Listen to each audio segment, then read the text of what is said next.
Most people believed the age of the Vikings was over. For nearly 3 centuries, Viking warriors had terrorized Europe. Monasteries burned, kingdoms fell, entire coastlines lived in fear of dragon-headed ships appearing on the horizon. But one man refused to let the Viking age die. His name was Harald Sigurdsson, or Harald Hardrada, known then as the last great Viking king. He was the closest thing the Vikings ever had to an emperor. Before becoming king of Norway, Harald had already lived enough adventures for 10 lifetimes. He fought in Russia. He fought in the Byzantine Empire in Constantinople. He fought in deserts, mountains, and cities thousands of miles from his homeland. He served in the legendary Varangian Guard, the personal bodyguards of emperors. Everywhere he went, people died. Everywhere he fought, he won. By the time he returned to Norway, he was rich, feared, and covered in scars. Every scar on his body told a story. Every enemy who underestimated him paid for it. Now, in his 50s, when most rulers were securing their legacy, Hardrada wanted one final prize: England. Not gold, not land, a crown, the English throne. So he gathered a massive fleet. Hundreds of longships crowded the Norwegian coast. Warriors sharpened axes that had already seen countless battles. Veterans boasted that England would fall in weeks. The sea itself seemed to tremble as the fleet pushed toward the horizon. It looked less like an invasion and more like the return of an ancient storm. Now in his 50s, most kings would be thinking about retirement. Harald was thinking about conquest. England sat across the sea, rich, divided, tempting. Harald Hardrada, the hard ruler, had crossed the North Sea with perhaps 300 ships and 10,000 Viking troops. With him rode Tostig Gudwinsson, the exiled brother of England's new king, Harold Godwinson. Tostig, driven by bitterness at being cast out and replaced as Earl of Northumbria, had promised Hardrada the throne of England. At the Battle of Fulford, the 2 earls, Edwin of Mercia and Morcar of Northumbria, had fought bravely but were overwhelmed by the Vikings. York surrendered soon after, agreeing to meet Hardrada to deliver hostages and supplies. The fall of the English town of York and defeating a sizable English army was dubbed the Battle of Fulford. The Vikings, boosted by this early victory, camped at Stamford Bridge, while they left a few forces at Rickall to watch over their ships. However, the battle was just about to start at Stamford Bridge. Waiting for him was another Harold, Harold Godwinson, King of England, the last Anglo-Saxon king. Unlike Hardrada, Harold wasn't chasing destiny. He was fighting to keep everything from collapsing. His crown was barely secure. Enemies surrounded him. Rivals questioned his right to rule. Foreign kings watched England like wolves circling wounded prey. Then came the news. The Vikings had landed. Northern England was burning. The great Norwegian king was marching south. Most rulers would have hesitated. Harold did the opposite. He moved with terrifying speed. He was especially protecting southern England from Normandy conquest, but he knew a battle in which he was surrounded by 2 enemies meant annihilation. His army marched day and night. Rain soaked them. Mud swallowed their boots. Men stumbled from exhaustion, then stood back up, because failure meant losing England.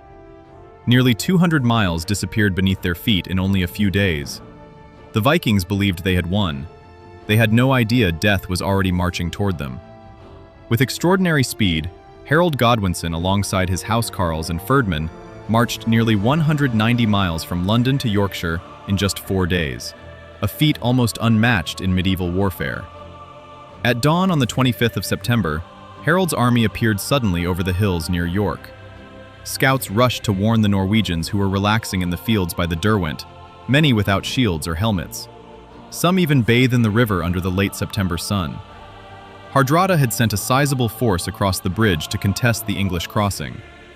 The English opted to not give immediate battle, as Harold wanted to negotiate with the Vikings first, particularly his blood brother Tostig.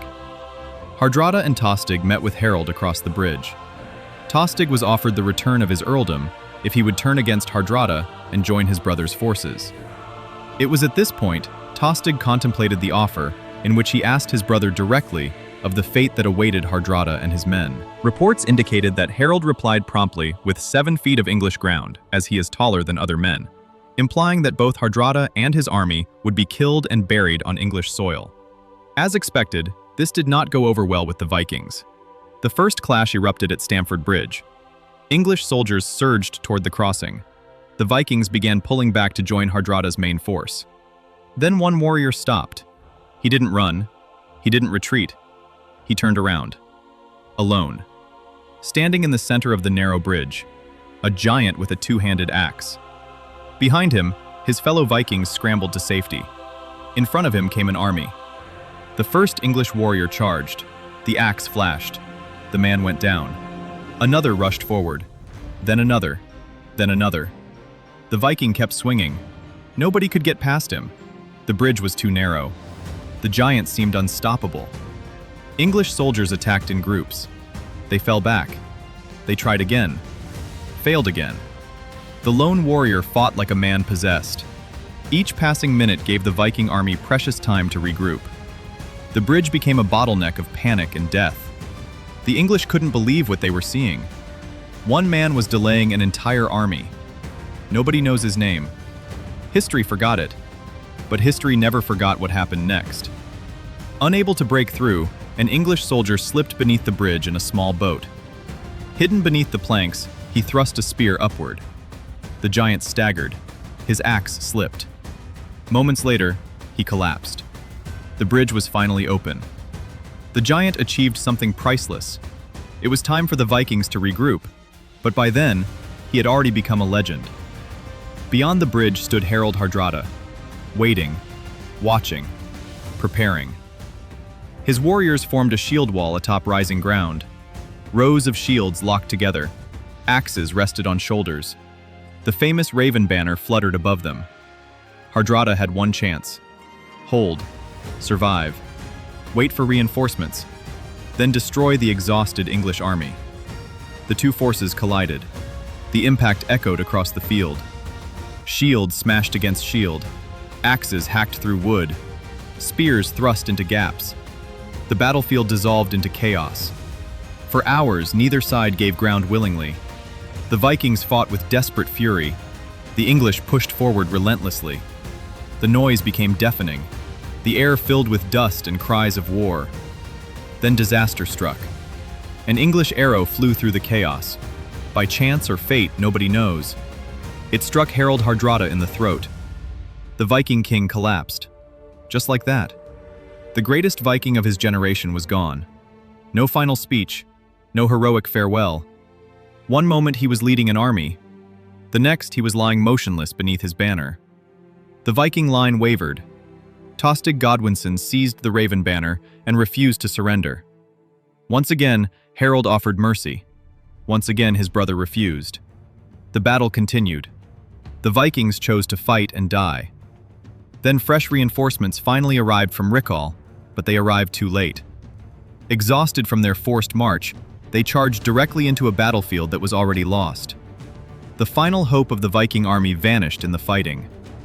By sunset, the fields around Stamford Bridge were covered with abandoned shields, broken weapons, and the remains of a shattered invasion. The survivors staggered back toward their ships. When the expedition had left Norway, hundreds of ships carried the army across the sea. Only a small fraction were needed to bring the survivors home. The Viking dream of conquering England had died. Stamford Bridge wasn't just a battle. It was the funeral of the Viking Age.